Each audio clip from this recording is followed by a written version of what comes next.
Olá, meus amigos, minhas amigas, sejam bem-vindos a mais um Conexão Xangai. Eu sou André Roncalha, temos aqui Paulo Gala, Wallace Moreira e Elias Jabur para comentar os eventos da semana. Ó, Elias, obrigado, cara.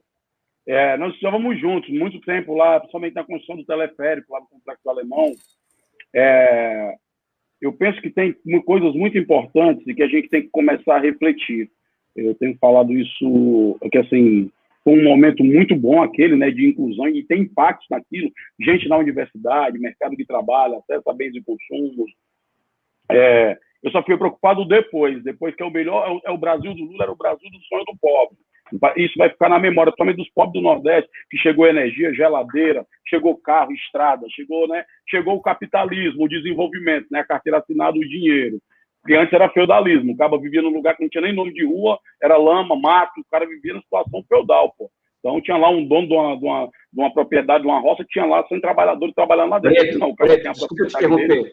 É tão feudal porque, por exemplo, em São Paulo, o tráfico de drogas, o capital é móvel, né? Ou seja, a boca ela não é no mesmo lugar, né? Ela muda, como no capitalismo. Aqui no Rio, por exemplo, é tão feudal que as bocas de tráfico, as chamadas biqueiras, estão no mesmo lugar há 30, 40 anos, porque é o domínio do território, né? Ou seja, quem manda no território, ou seja, é o sistema feudal, né? Ou seja, a lógica que comanda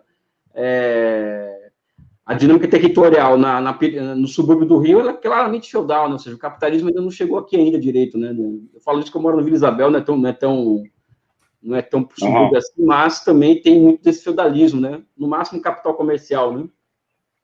Aí eu estou vendo aqui também, a gente tem feito algumas reflexões, é que o Brasil urbano de hoje, que aí é 200 milhões de pessoas vivendo na vida urbana, nas grandes capitais do Brasil, um programa de desenvolvimento precisa dialogar principalmente com a mentalidade outra. E aí o campo progressista é uma dificuldade enorme quando você vai falar de dinheiro. Você fala de dinheiro, é uma dificuldade para falar. E hoje, aí chega, eu acho que a construção civil foi um boom naquela época, muita gente entrando e tal, mas hoje tem uma juventude que quer discutir tecnologia.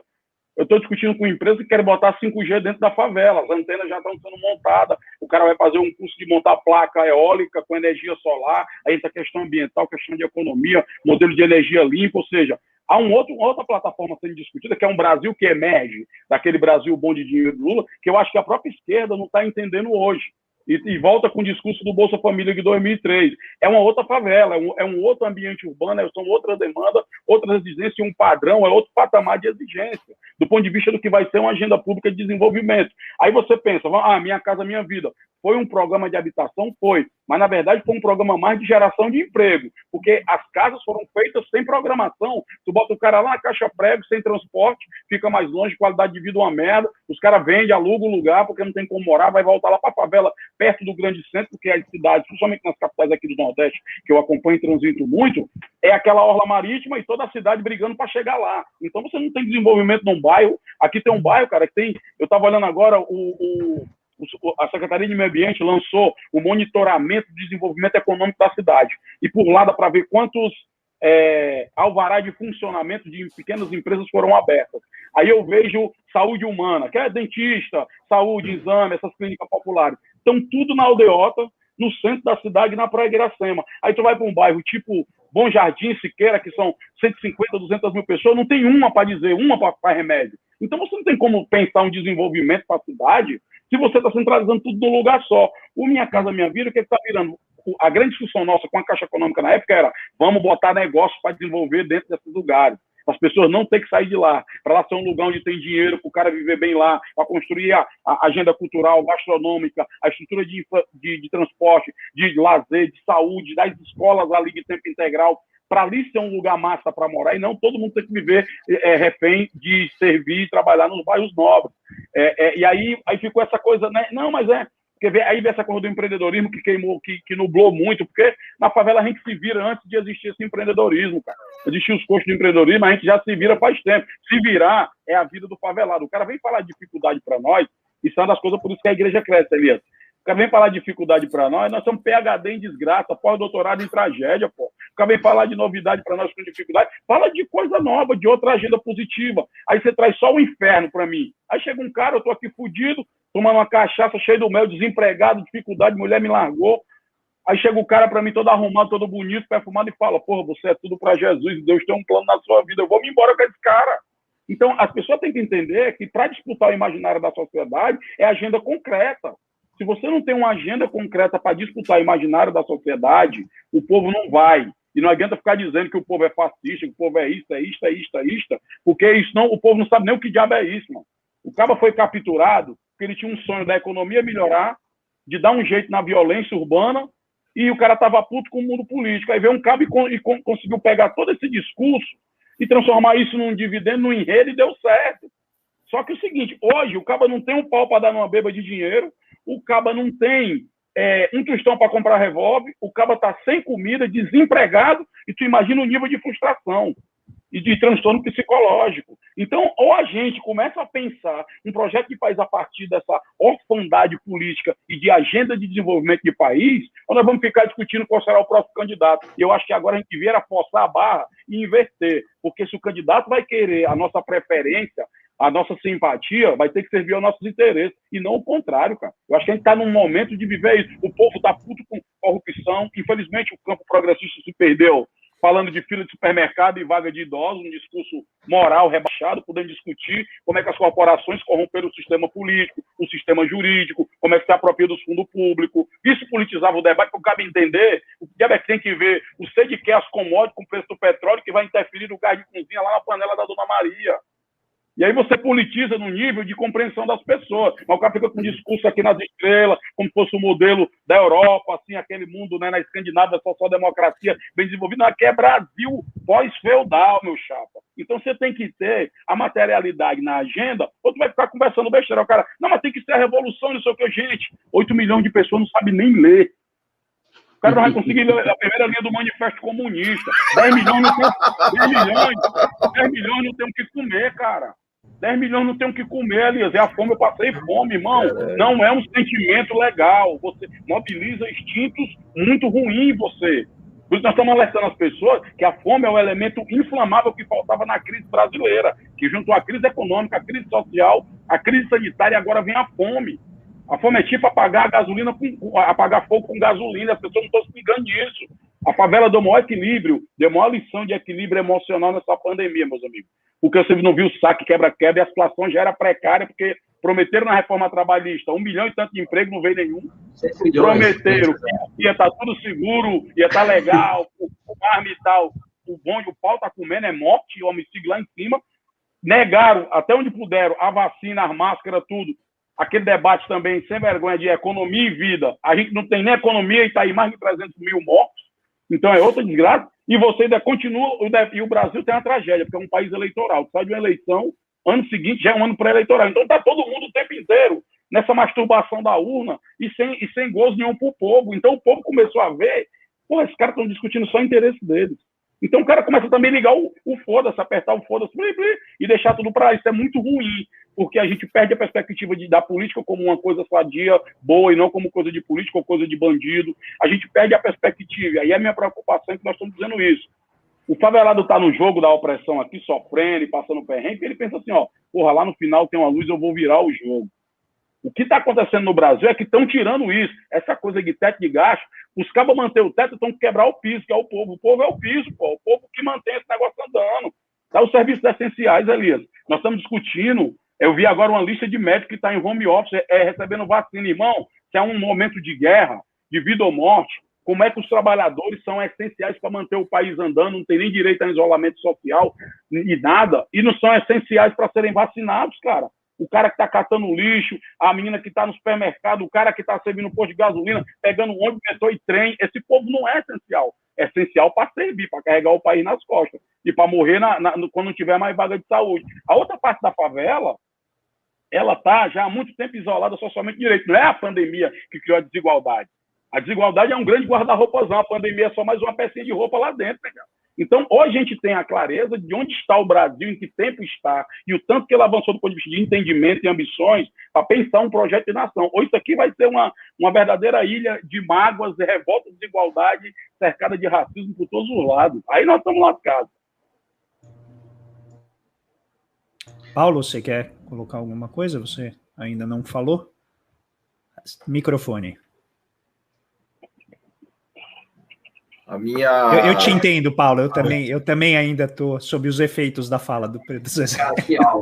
Não, o meu pedido aqui para o Preto Zezé é para criticar mais os economistas, porque assim, quanto mais os dias passam, mais eu fico com raiva dessa raça de economistas, não, obviamente, aqui dos nossos amigos aqui presentes, mas de uma visão completamente desconectada da realidade burocrática, de gabinete e abstrata, que eu acho que, às vezes eu fico me perguntando, Preto Zezé, se não seria melhor que não existisse economista, né? Quando a gente olha na Ásia, por exemplo, o desenvolvimento da Ásia, né, que é a homenagem aqui do nosso programa de Conexão Xangai, uma das grandes características do sucesso de todos esses países, especialmente da Coreia, de Taiwan, do Japão, é que não tinha economista lá. Foi um negócio feito por engenheiros, por administradores, por advogados, assim, que são pessoas muito pragmáticas e que precisam resolver problemas, né, de melhorar a vida das pessoas.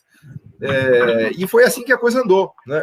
Quando eu olho para o Brasil, eu vejo um excesso de economistas atrapalhando, assim, eu estou já quase querendo, eu tô querendo já meio que devolver meu diploma de economia, porque o efeito líquido é negativo, né? Então, na verdade, a crítica que eu tenho feito nas redes sociais, que a gente tem feito aqui, se vocês repararem, todos os nossos programas, eles são muito críticos em relação ao pensamento dos economistas e tal, né? Então, o que eu queria te pedir é para nos ajudar nessa crítica, assim, e justamente dizer que a gente está do seu lado, cara, assim, vamos detonar os economistas brasileiros, né, no sentido... Mas eu vou ilustrar, Paulo, um pouco a sua fala, com algo que o Preto Zezé vai se identificar. Muitos dos nossos colegas, Zezé, eles defendem o Estado mínimo, ou defendem você reduzir, né, a atuação do Estado, sempre com uma ótica, assim, muito, eu vou chamar corporativista, né, de lucro, de eficiência, e eu sei que você tem uma visão bem clara sobre o Estado mínimo, então fica à vontade para rechear a tua resposta ao Paulo com essa tua visão sobre o Estado mínimo, da tua perspectiva. Eu queria dar uma volta com um cara desse numa favela, para ele ver que o Estado ele falta na saúde, ele é bem chutinho o Estado brasileiro. O monopólio da força é a presença lá. É bem aí, cara. Essa daí é um ritmo de... o Estado mínimo fazer uma turnê com esses caras, uma turnê social, para eles verem o que é o Estado mínimo brasileiro. É o Estado que quase não, é enxutinho. Tu vai lá no posto de saúde, tem 2, 3 pessoas, poucos, para atender uma demanda enorme. A quadra de lazer lá, aí o Estado não existe no lazer, no esporte, na cultura. Aí tem o braço armado do Estado, que é onde botam o dinheiro, ainda o grosso do dinheiro, que também está se vindo de muita coisa, está morrendo policial, está morrendo gente pobre. Na verdade, no final, morre preto e pobre, seja com farda ou sem farda. E é caro pra cacete, para ele ver a ineficiência de quanto se gasta. Estou falando de receita e despesa. Dizer para a população, por exemplo, um debate que ninguém quer fazer, economia e segurança pública. Dizer para o cidadão comum, se você está pedindo mais cadeia, está pedindo para o cabo ficar mais tempo preso, quer montar uma colônia, botar aquela bola preta amarrada no pé do cabo e ele quebrando pedra. Você vai pagar por essa conta. E o cabo vai sair pior. O cabo está entrando com o Maria da Penha, 40% dos presos brasileiros com Maria da Penha, e está saindo dentro de uma facção de crime. O cara acha que vai ficar na prisão fazendo o quê, bicho? Não tem como. O cara custa R$4.000. Uma criança no Fundeb é 1.600, eu acho. Nem como é que está a atualização. Mas, porra, alguém tem que dizer isso para a população, cara. Não tem a ver com esquerda e direita, não. Tem a ver com receita e despesa. Irmão, eu quero falar aqui, ó. Aqui o dinheiro que a gente tem e aqui o que a gente tem que gastar. Não tem para gastar com tudo. Vamos para onde? E aí, nós vamos para um debate bem sério. Vamos pegar... Eu continuo na segurança pública, que para mim é uma área que eu fico aferindo o custo da receita e despesa. Tu monta uma polícia nossa que está aí em crise, mau estresse, não teve reforma, o tal do Estado Democrático de Direito na favela não existe também. É outra ilusão, outra abstração, né? Lá é pé na porta, tapa na cara, direito é ofensa, direito é favor de político, isso não existe. Então, na vida real, a polícia é a única que ainda não passou pelo tal do processo de redemocratização. As polícias do Brasil, elas são o mesmo comportamento da época da ditadura. O que mudou no Brasil? É que antes tinha um inimigo, que era o tal do comunista. Hoje não, hoje é um cara preto da favela, que é o perigo. É tanto que morre tanto, o cara dá 80 tiros no carro e diz que foi confusão. O cara tá com a furadeira e leva um tiro porque o cara achava que era um fuzil. Eu vou dizer que os policiais querem matar o favelado? Não, mas na medida que o caba é formado e vai para uma favela e pega um 762, trava aqui o negócio e larga o prego e atira para todo mundo, me faz pensar que ele não está ligando para aquelas vidas que estão ali. E aí o que é mais trágico? É que essa lógica também foi incorporada pelo campo progressista. É tanto ver que a população carcerária do Brasil chega à terceira do mundo e não vem com essa conversa fiada que é foi direita. Não, foi um governo progressista. Por quê? Porque se aderiu a uma agenda de munição, efetivo, viatura e prisão para poder dialogar com o imaginário conservador popular do discurso de lei e ordem e empurrar o povo para migrar de uma agenda de direitos de inclusão, ou seja, o pobre no orçamento, como o Lula adora dizer essa frase, para uma agenda de lei e ordem de polícia. E que a esquerda nunca teve debate nisso, porque o debate da esquerda de direitos humanos, inclusive nós temos que renovar as gramáticas, é que o debate de direitos humanos na favela era da denúncia da violência da polícia, que tem que denunciar que existe, que a truculência é inaceitável. Mas foi rápido pegar isso e transformar em defesa de bandido, na medida que você não discute a violência interna dentro da favela. Da favela submetida a grupos armados paramilitares, que dominam territórios inteiros, cidades inteiras, parte de municípios inteiros, agora estão indo para a gestão pública. Então nós temos vários gargalos e isso custa caro, porque construir uma prisão é caro. O presídio de Pedrinhas consome por mês o que o hospital regional consome por ano, só em comida, gente. Então, tem que chamar os economistas, Paulo. Eu acho que a questão é como é que nós vamos forjar uma economia voltada para a necessidade das pessoas e não uma economia voltada para encher os bolsos de meia dúzia de gente que não mora nem aqui ou que está aqui de passagem, porque eles falam assim, se der errado eu vou embora. O problema é que a pandemia botou tudo em xeque, não tem nem para onde o cabo fugir, tem que se virar aqui mesmo. Então, acho que agora é que é necessário juntar essa sabedoria de quem está pensando e fazendo dos cacos do Brasil alguma coisa de solução e uma galera que está tentando romper essa agenda, porque, assim, esse economês, barca furada, eu acho que também entrou em xeque. Não estão conseguindo entregar, porque, assim, o discurso é assim, ó, eu sempre ouvi o discurso do economês, era, vamos esperar o bolo crescer para repartir. Fortaleza agora, ela é o maior PIB do Nordeste. É uma das cidades mais desiguais do planeta. Então, não é falta de dinheiro, meu amigo. É dinheiro demais na mão de pouca gente. E o cabo ainda acha que, como projeto de desenvolvimento, vai dar certo um negócio desse. Aí ele fica apavorado e vai para a rua, aqui para a Praça dos Ricos, reclamar da carga tributária. Só que lá a rua dele está limpinha, o caminhão do lixo passa, a iluminação pública renova todo o tempo, luz de LED, né? A polícia está passando todo o tempo. Tu vai na periferia, no Capão Redondo, na Cidade de Deus, no Bom Jardim aqui, que o caba pagou o mesmo pão que o caba comprou no bairro Rico, e o caba está pagando o imposto lá na fonte, que aí vocês sabem aí, o percentual é coisa para 40%, que o Estado recolhe ali na mata, no gogó, não está chegando nada lá.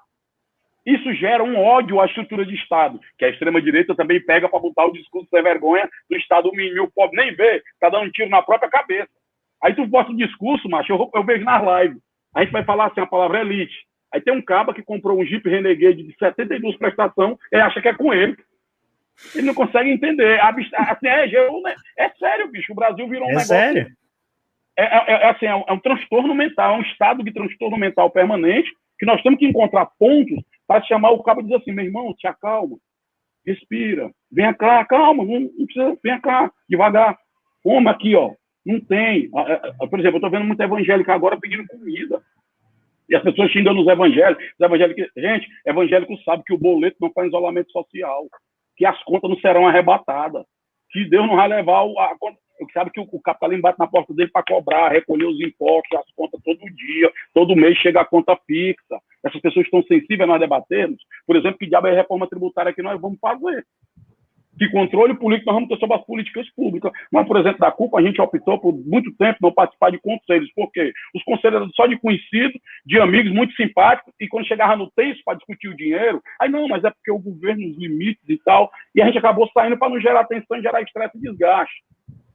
Se a gente não tem o controle da sociedade sobre o que vai ser decidido, sobre o que é prioritário, nós vamos para onde, cara? E agora a sociedade está precisando de saúde, de comida e de dinheiro. É o momento central. A agenda já está dada, a bola já está na área. Quem quiser rimar para outro canto, tirar para outra agenda, que tire. Vai ficar falando só. Mas a agenda que está juntando gente é vacina, comida e dinheiro. E é por aí que a gente tem que ir. Perfeito. Zezé, eu queria colocar para você uma questão que eu peguei um pouco de algumas das suas falas em alguns programas que eu achei realmente muito forte, mas eu queria colocar numa direção que tem a ver um pouco com uma solução positiva.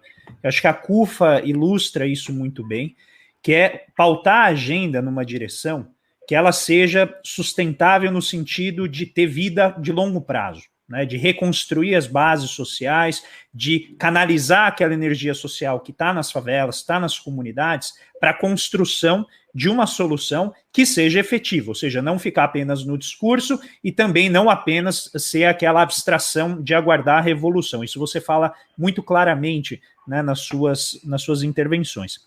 Qual que você acha que é o papel, se a gente pensar o empreendedorismo de cooperativa? Porque essa é uma nova força que está emergindo em várias partes do mundo, que vai não apenas a organização de cooperativas, que a gente chama mais ali no chão da fábrica, né, ou que seja realmente de base popular, mas também com uma pressão para aumentar o número de trabalhadores nos conselhos de administração das grandes empresas e melhorar a intervenção, se a gente puder usar esse nome, das forças trabalhadoras na direção do PIB.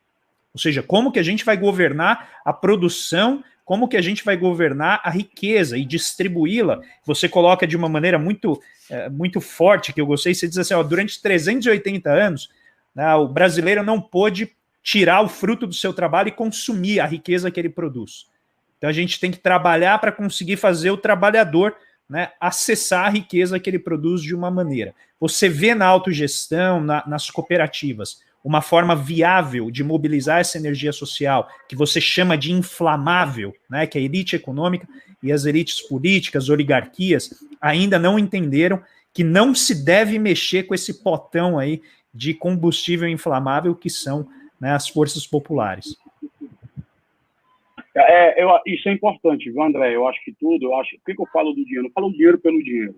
Eu falo do dinheiro porque ele que na sociedade capitalista é a movimentação, é tudo em torno da economia. Por isso nós não podemos, Paulo. Agora os economistas vão poder demitir, não. Agora vão ter que tentar e ajudar a gente a sair desse gargalo. Vamos ter que sair, a gente sair dessa caverna do dragão. Você assiste desenho animado, Caverna do Dragão é um desenho que os cabas estão sempre procurando um rumo de casa para sair de dentro do negócio. Quando chega para sair, nunca sai. Se fecha, né? E nunca sai. É a caverna do dragão, nós temos que sair agora.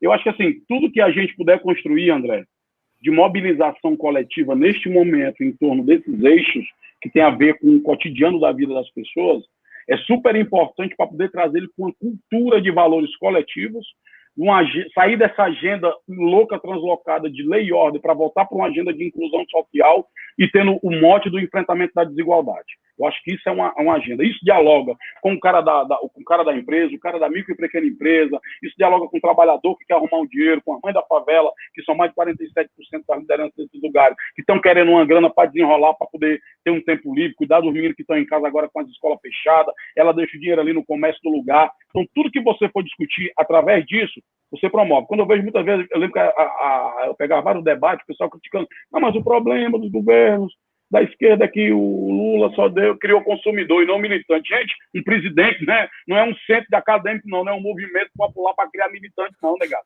O presidente é para viabilizar a vida das pessoas. E ele governa para o país todinho, do mais rico ao mais pobre.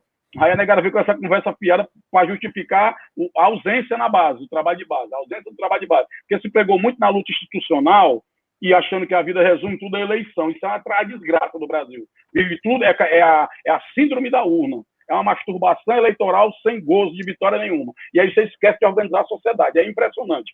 É um negócio assim, cara, é quase que é quase que uma dependência química, é quase que um nóia. Virou tudo em torno desse projeto da eleição. Bicho, isso é muito prejudicial, porque os intelectuais eles não podem pensar livremente que ele tem que seguir a um grupo, um partido político. Os caras que pensam alguma coisa também, se o cara se o cara escorregar um pouquinho, ele é liberal ou ele é estatista. Aí vai. Ele não pode ter um meio termo. No Brasil virou esse negócio. Não pode ter um meio termo de nada. Se você diz que a coisa ou é feia ou é bonita, eu disse, não, mas o cara pode ser, né, feio, mas o cara é bem arrumado, né? Então você pode ter um meio termo. Mas não, no Brasil não pode mais. Entrou nessa loucura. É doido. Então o que eu vejo? Eu vejo que tudo que a gente conseguir produzir em 3 frentes. Primeiro, organização da sociedade com bicho de engajamento, dentro dessa perspectiva. Eu acho que a aproximação hoje de muita gente que está fazendo coisas na prática, na base popular, e gente que está pensando na mesma agenda. Então, assim, quando eu junto gente da tecnologia, eu posso juntar gente da China na tecnologia do 5G, com setores da Unicamp, com setores da favela que estão produzindo seus vídeos e cinema, cara.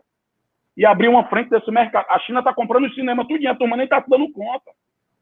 Daqui a pouco eles vão começar a produzir cinema com a perspectiva de país deles. Porque os Estados Unidos dominou durante muito tempo essa lógica. É tanto que a gente fez um encontro lá na CUFA Global e levamos um cabo do interior do Brasil. Chegou lá, o cabo disse assim, a gente passou ali na Quinta Avenida, que tem a loja da Apple ali, e o hotel do Esqueceram de Mim, lembra? Tem um hotel lá que você já foi em Nova York, lógico. Tiraram onda lá, aquela onda. E aí o cabo disse assim, Zé... Eu sou proibido de entrar nos Estados Unidos, Preto. Eu sou proibido de entrar nos Estados Unidos, eu não conheço, não tenho como conhecer.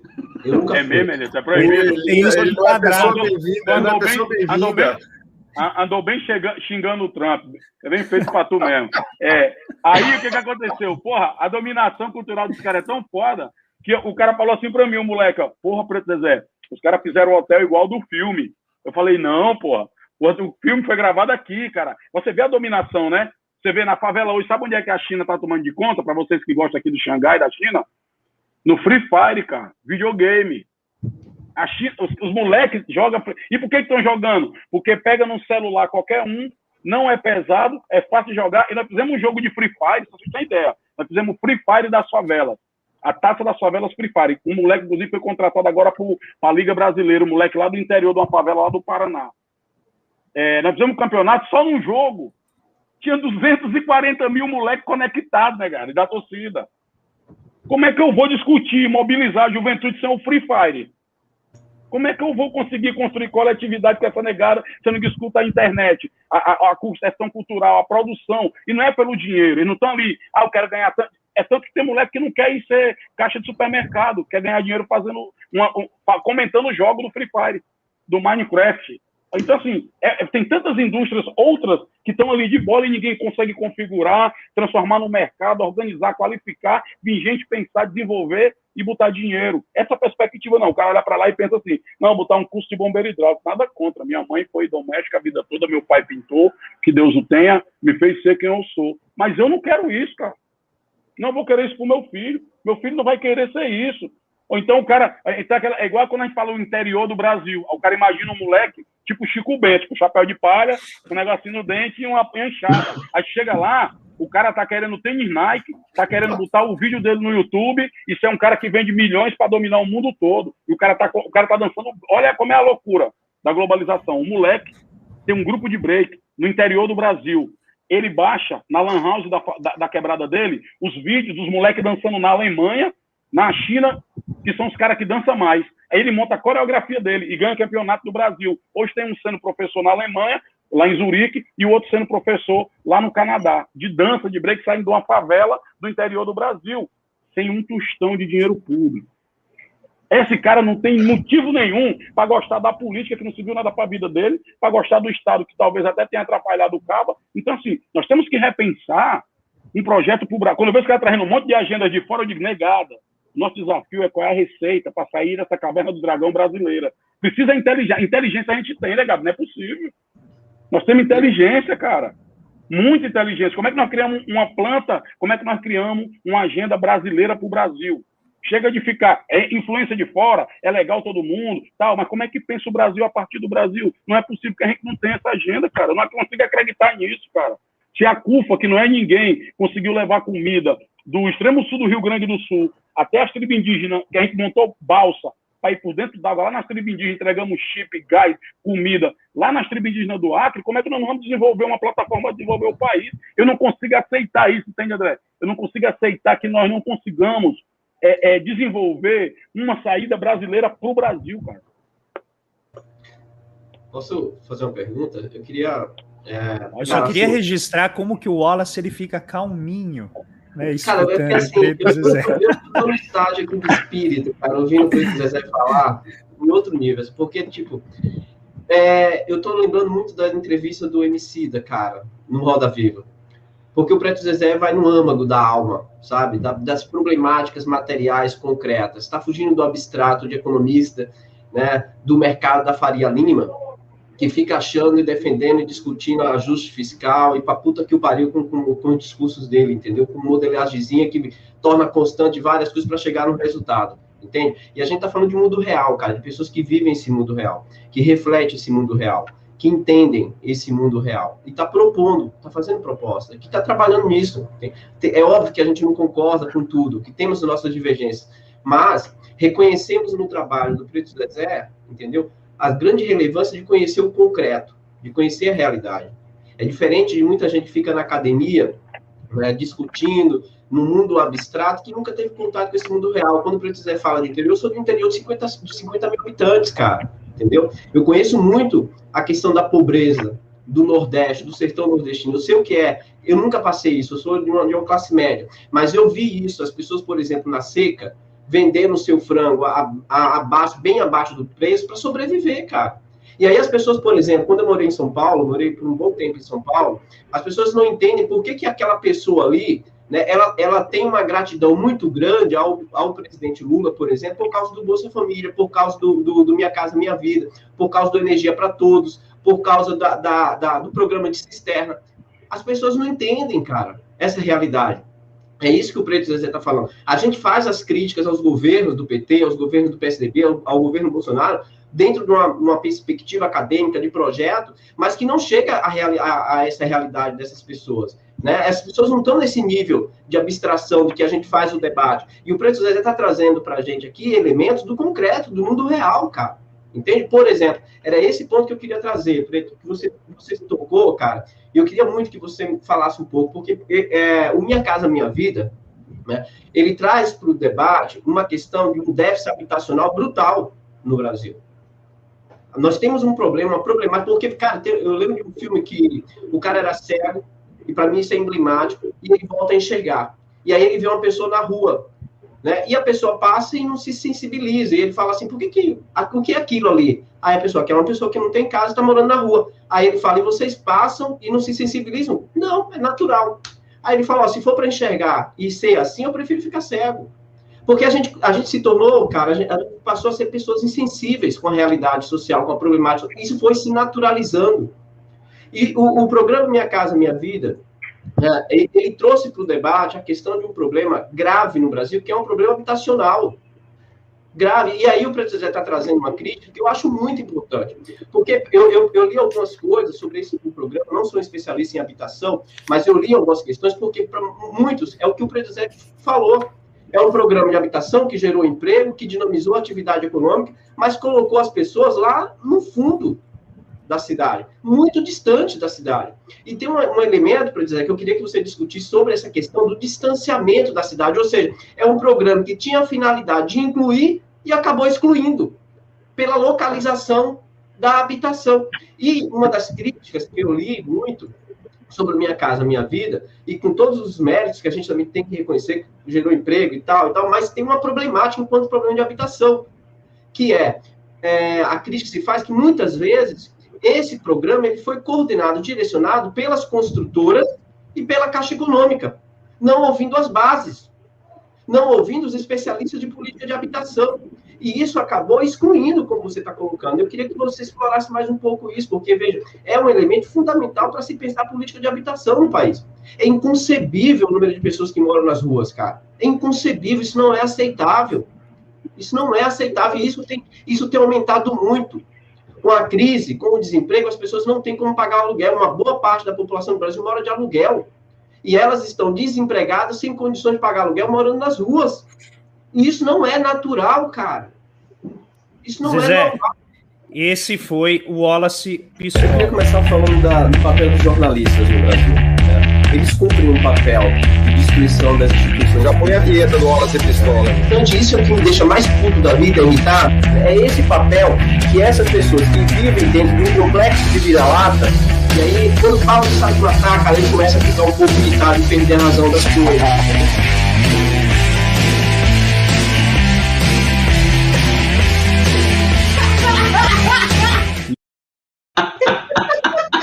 Este é o nosso Wallace Pistola, para dizer, Zé, para você conhecer, saber aqui ao vivo. Vocês nem existem não, hein, cara? Aí que eu gostei dessa vinheta. O Preto responde agora ou eu faço uma pergunta em cima... Deixa ele responder, Elias, só porque acho que a pergunta do Wallace é ampla, e aí depois a gente passa para você. Sim, eu acho que ele tem uma premissa, tá, Wallace? Eu acho que aí volta para aquela conversa fazendo. Nós temos que melhorar a qualidade do nosso controle sobre políticas públicas. O que aconteceu nesse processo Minha Casa Minha Vida? O Conselho da Cidade foi atropelado, cara. Foi totalmente atropelado. Totalmente atropelado. As leis como criadas, as ideias, o Estatuto da Cidade, todo um acúmulo, plano diretor, tudo foi atropelado. E quem decidiu foi a Caixa Econômica com as construtoras. E é o do jogo de poder. O que eu estou dizendo é que, quanto sociedade, nós temos que decidir se a gente quer, de novo, montar conselhos, se mobilizar para dar inteligência de graça para os governos, para legitimar esses governos, e na hora que decidir a gente não participa. Agora, na hora que dá uma bucha, não chama. Não deu um problema em tal lugar, chama. Só chama não a gente para problema. Enquanto a favela, os pobres trabalhadores... Vamos pegar agora, vai vir o debate da recessão econômica. A recuperação econômica, quando fala em pobre, só vê pobre como gasto, não vê pobre como investimento. E os caras acham que vai ter saída para a crise econômica do Brasil se não investir na maioria da população, bicho. Isso é maluquice, cara. Os números todos estão apontando. E nós não estamos nem falando. Olha como é a questão. Nós estamos alertando para o problema da fome. Vamos lançar um programa daqui a pouco. Quem puder assistir, assista no Fantástico. Mas olha o que está acontecendo. Ninguém está contabilizando, e aí vocês, economistas, podem ajudar quanto vai custar, o quanto está custando isso agora, que são as crises estruturais acumuladas em decorrência da pandemia. Vamos dar um exemplo. Uma porrada de gente, a Elias, inclusive, falou que a Covid aí comeu a parte vermelha do cérebro dele. A vermelha não, né, Elias? Continua a parte vermelha do cérebro. O Covid não atingiu, né? Não chegou nessa parte. Mas, assim, o Elias está falando essa coisa da sequela do Covid, mas isso é fato, gente. Essas pessoas não vão ter como voltar ao mercado de trabalho. Essas pessoas elas não vão ter assistência econômica depois, porque ninguém vai querer mais falar. Quando tiver vacinado, ninguém fala mais em renda para essas pessoas. As pessoas serão esquecidas, vão virar pária. O sistema de saúde não vai estar preparado para cuidar dessas pessoas de novo, porque só olha, o hospital de campanha, fecharam todos depois que acharam que a pandemia ia melhorar, lá vem a segunda onda de novo. Então, assim, isso eu estou falando na saúde. Vai para a educação. Tem jovem achando que não precisa mais voltar para a escola, galera. Porque dá para viver sem escola. A educação infantil, o déficit que vai ter acumulado, a gente já era no ranking da desigualdade educacional, lá embaixo na rabeta, imagina agora. Eu estou falando do estado aqui do Ceará que ostenta a educação. Esteiro Neto de Sobral, com a educação lá em cima, IDEB, pau. Mas você imagina como é que vai ficar. E ninguém está falando sobre isso. Aí você vai falar de recessão econômica, aí vai falar de reforma tributária, vai falar não sei de quem, do banco, do refis, não sei quem, o cacete, e os trabalhadores, cara. Quem está gerando a riqueza?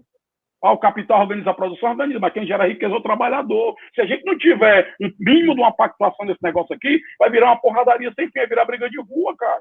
É preciso, quem tem minimamente um senso, em todos os campos que respeitam o jogo democrático, sentar e dizer, negada, tem uma bomba relógio tic-tac aqui, ó.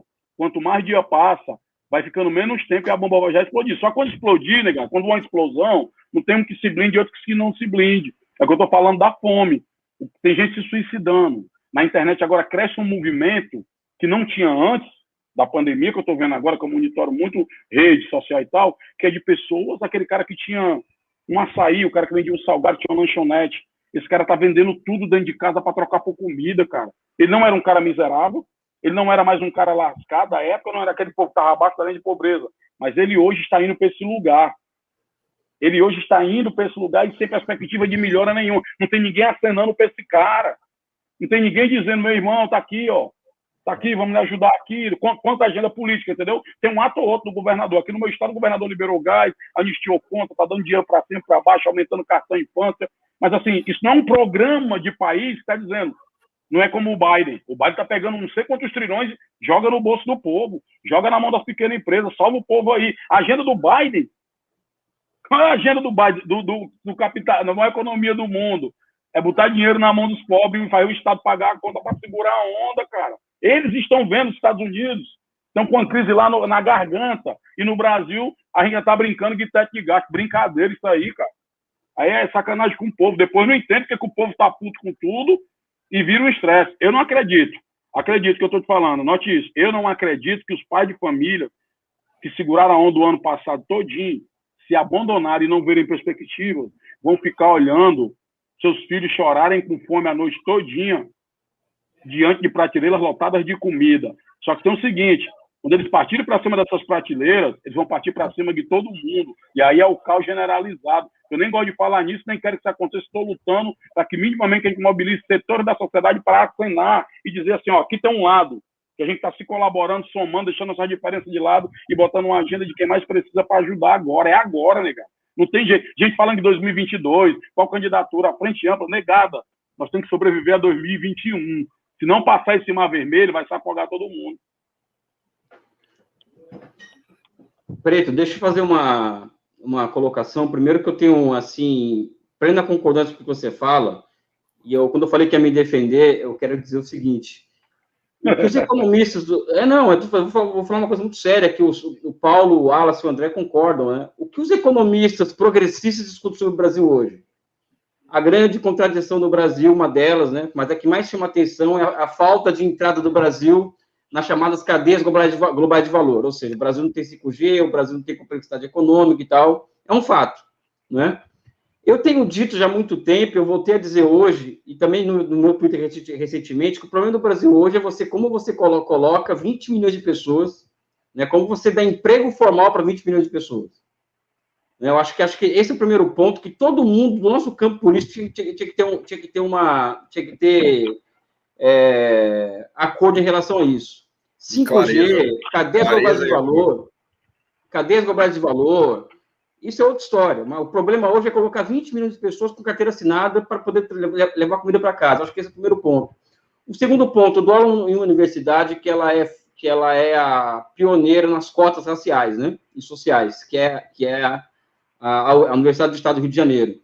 E, coincidentemente, o oitavo andar da faculdade era a faculdade de frente para o Morro da Mangueira. Né? E na aula que eu dou em uma das disciplinas que eu ofereço aos alunos de graduação, eu os levo a olhar para a favela da Mangueira, né? E eu falo, olha, pessoal, além de vocês querem ir para o mercado financeiro, acho que é o direito de vocês sonham com isso, mas olha, vocês têm que trabalhar para essas pessoas aqui. E não observar a favela como problema. Eu, por exemplo, quando olho uma favela, eu vejo solução nela. Porque seria o efeito multiplicador na economia de se transformar a favela, barraco, em casa, é uma coisa muito grande, eu acho. Não é? Isso geraria, de imediato, 4 ou 5 milhões de empregos. Existem cálculos em cima disso daí. Então, tudo isso que você está colocando, Zezé, que essa revolta, inclusive contra os intelectuais, que eu concordo com você, aliás, eu partilho dessa revolta também, eu acho que é um famoso gap entre os pensamentos sociais avançados que estão soltos por aí, que é você, por exemplo, e outras organizações, com a falta de um projeto nacional.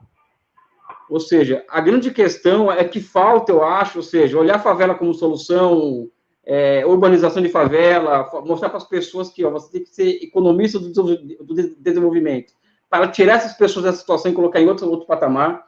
Agora, o que falta mesmo, de fato, dentro do que você está colocando aqui, é um projeto nacional. Por que projeto nacional? Porque o que falta entre eu e você, Zezé, quando eu falo você, eu vou falar eu falo da favela em si, né, que eu não moro numa favela. Eu tenho sensibilidade eu sou humanista, vamos dizer assim, né? É a falta de uma ideologia que nos ressignifique o eu e você, entendeu? Sabe? Então, eu coloco essa questão do ideológico, porque é isso que você coloca, né? O povo uma hora vai sair por aí, chutando tudo, negando a política e achando que nós somos os culpados, né? Então, eu coloco isso, basicamente, né? A necessidade de se verbalizar tudo isso, de se sistematizar tudo isso que você coloca dentro dos marcos do Projeto Nacional de Desenvolvimento do Brasil. Fora disso, eu não vejo muita solução para os nossos problemas, né?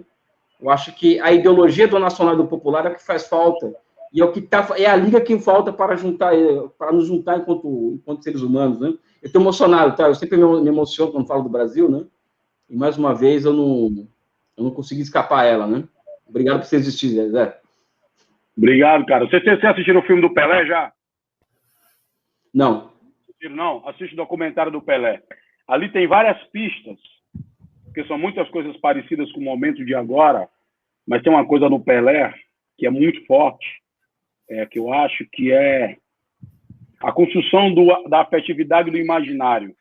E para as elites da época, ter um homem preto vindo de onde ele veio como imaginário deve ter sido um negócio muito, muito tenso entre eles para ser recebido no palácio como presidente. Depois que ele se quebra aquele voto, o país está em outro clima também. Se você vê o povo lá largando bala na guerrilha e tal, e o povão estava lá no carnaval, no futebol, era outra parada.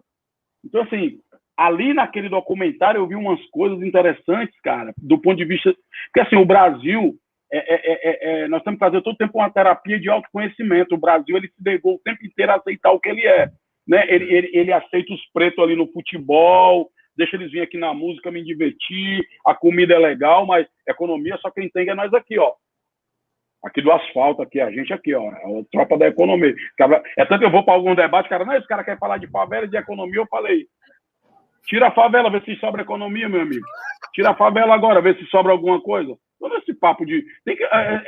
essa coisa tem que começar a quebrar logo isso. Existe uma nova geração que está discutindo o Brasil com dialetos diferentes. É isso que nós temos que entender. Eu acho que, assim, já temos que encontrar em algum momento o nosso Google Translation, que é a nossa interface de tradução de saberes acumulados em várias áreas para pensar uma agenda e as inteligências que podem trazer o Brasil para um outro patamar. Porque nós viramos párea, cara, o pessoal da CUFA dos outros países estão mandando para mim. Eu vou passar para vocês. Zezé, olha isso aqui, conversa dos grupos que eles participam lá das massas, né? Subúrbio da França, Marseille. Os caras estão nos guetos lá em Boutiquica, na Suécia. Os caras estão lá nos guetos americanos.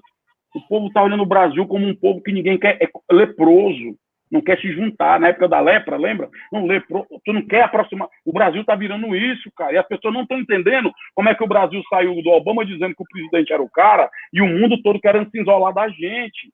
Nós estamos indo para um lugar que até, eu não sei, algumas questões são irreversíveis. No mercado de trabalho, então, nas funções. Então, assim, Elias, eu fico pensando, como é que nós vamos conduzir um projeto nacional no Brasil? A outra dificuldade que eu acho do projeto nacional é sair dessa luta louca de protagonismo, é um monopólio do bem, uma luta pelo protagonismo desgraçado, uma plataforma para a sociedade, não para a eleição, mas uma plataforma que discute o Brasil como ele é. O Brasil tem aqui a escravidão como parteira, o racismo como instrumento de dominação e a desigualdade como agenda naturalizada do debate político, cara. Meus amigos americanos ficam perguntando, Zezé, como é que vocês estão aceitando isso aí? Como é que vocês tratam coisas tão bárbaras?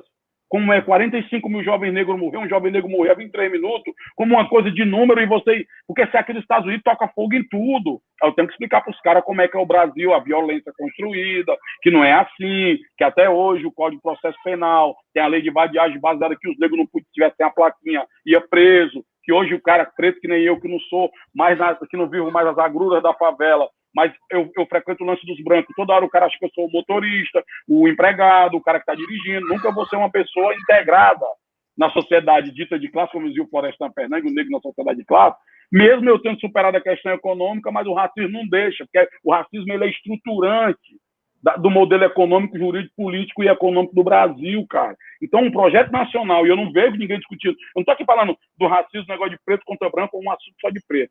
Eu estou falando que o racismo trava o desenvolvimento, porque a maioria da população, imagina que podia ser cientista, economista, cara da economia, de várias áreas do desenvolvimento, mas não.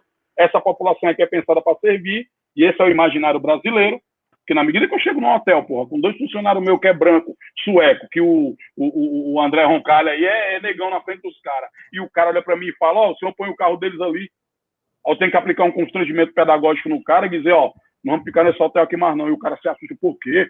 Porque você não está acostumado com preto hóspede não, cara, mas por que você está dizendo isso? Você está achando que eu sou motorista dos caras, eu sou o patrão deles, porra. Tá maluco? Eu vou me embora daqui, cria um constrangimento, um terror, até chegar o dono do hotel. O dono do hotel já chega apavorado, que eu falei que ia fazer uma matéria na Globo, um ao vivo, e o cacete, papapá, e o cara desesperado. Daqui a pouco ela chegou para o senhor Francisco José e disse, já gostei de você.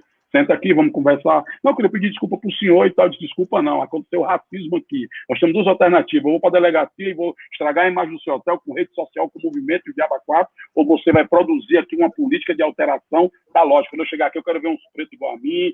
Você vai descobrir que os pretos vindo aqui é bom, porque vai entrar um dinheiro na sua empresa. Os pretos têm um dinheiro guardado e que os pretos se vê, eles gostam de se ver nas coisas. Os pretos não querem só se ver ali, ó. Cadê os pretos daqui? Nem no balcão tem, então aonde? Esconderam os pretos na Copa, para limpar o chão. Aí o cara começa... Hoje esse cara, eu vou lá, passou por um constrangimento, eu vou lá, tem um monte, no hotel dele tem um monte de preto, se eu for lá e não for almoçar ou conhecer a família dele, o cara fica puto comigo, virou um cara brother, e nunca mais. Ele, inclusive, mandou um vídeo para mim esse dia que encontrou um cara na rua, e ele viu o cara preto, e ele disse, porra, vou perguntar onde o cara guardou meu carro. Aí ele lembrou de mim. Falou, puta, quem disse que aquele cara é o manobrista? Por que ele tem que ser o manobrista? Essa mentalidade que dá base ao que é a sociedade brasileira, é que eu acho, Elias, que eu acho que nem a academia e nem o campo progressista conseguiu superar para se encontrar o Brasil com ele mesmo. Não é à toa que você vê, no nosso campo bem progressista, a maioria das lideranças são brancas, homens de classe média, meu parceiro. E quer dialogar com a massa de trabalhadores, que 80% é preta e é mulher, e que estão nos centros urbanos, a maioria de pessoas na favela, e estão criando e resolvendo a vida lá, estão solucionando, se virando. Não tem o empreendedorismo, é o se virando. É a ideologia dominante da sobrevivência numa sociedade desencontrada e desigual que não é o Brasil. É um desafio para a gente pensar. Eu tenho falado, eu conversei com o Ciro uma vez, sobre a necessidade de pensar uma economia do cuidado nesse momento de pandemia. Por exemplo, quem são as empresas vitoriosas da pandemia? A farmacêutica, o e-commerce, o delivery. Essa galera tinha que entrar com dinheiro agora. A economia do cuidado é o quê? Todo o mercado industrial que ainda tem o parque industrial voltado para solucionar os problemas também de agora. Então, assim, uma economia de cuidado do país, cara, da nação, para a gente poder dizer assim, nós somos uma nação, não só quando tem jogo. Até porque até o futebol está meio avacalhado, né? A camisa da seleção está uma confusão danada, a negada perdeu até o amor pela camisa da seleção. O Brasil está em transtorno total permanente, cara. Doideira. Mas eu acho que tem essa coisa, Elias. Eu acho que tem que ter um projeto. Agora, que projeto é esse? Eu estou muito preocupado com qual é o projeto. Porque a gente tem que, nesse momento, mobilizar o imaginário.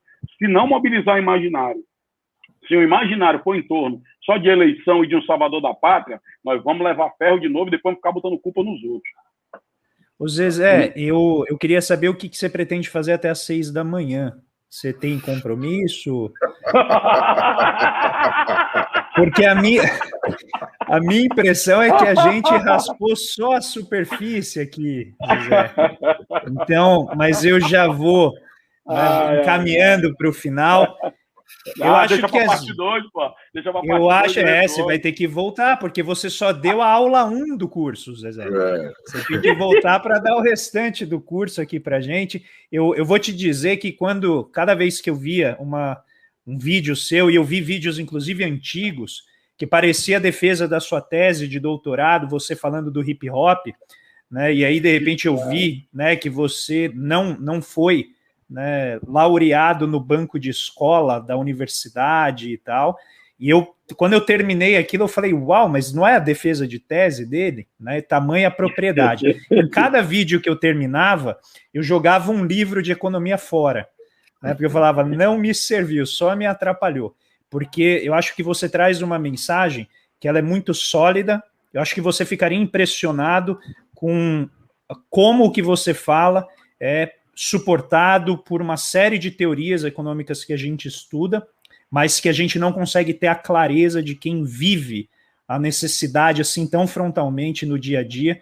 e eu sinceramente, depois da conversa com você, sinto que meu diploma perdeu valor, assim, porque é realmente um conhecimento muito grande, como uma das nossas pessoas que estão aqui acompanhando falou, olha, depois de ouvir o Zezé, eu jogo meu diploma fora. Eu quero te parabenizar pela clareza, te parabenizar pela comunicação, pela força da mensagem que você traz, e certamente você vai ter que voltar, porque muita gente aqui não conhecia a tua fala, não conhecia o teu conhecimento, e tá com, não é nem um gostinho de quero mais, daqui a pouco vou receber notificação extrajudicial das pessoas, vai ter que trazer o Preto Zezé de volta aqui.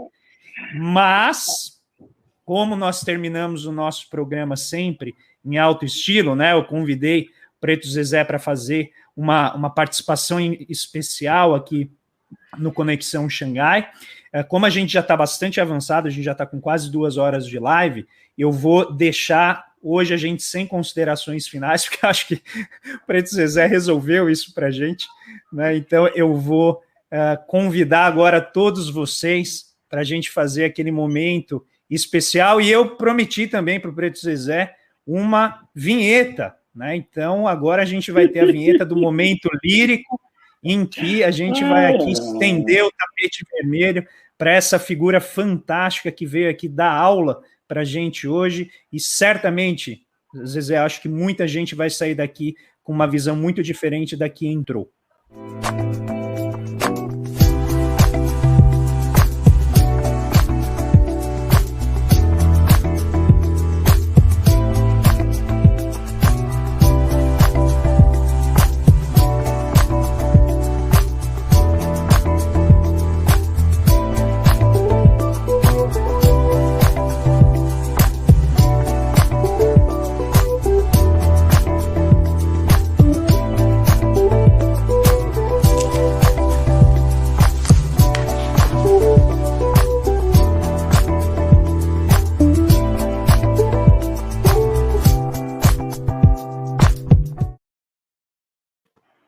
hoje o momento lírico vai ser com o nosso querido Preto Zezé. Eu pedi para ele separar, ele que é artista também, ele é um homem que faz tudo nessa vida.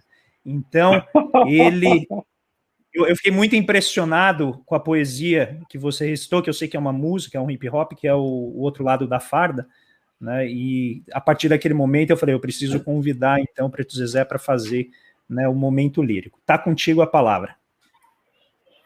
Outro lado da farda foi uma confusão que eu arrumei, viu, bicho? Para discutir a história do policial como um trabalhador da segurança pública, não só como o braço do Estado que mata, né? Eu tive esse pensamento enquanto eu ouvia. Eu falei assim, ele deve ter tido muito problema. Mas hoje, 5 anos depois, é porque tem essa coisa também. Pensar à frente é tipo abrir um bar, irmão. Abrir tem que aguentar os bebos, entendeu?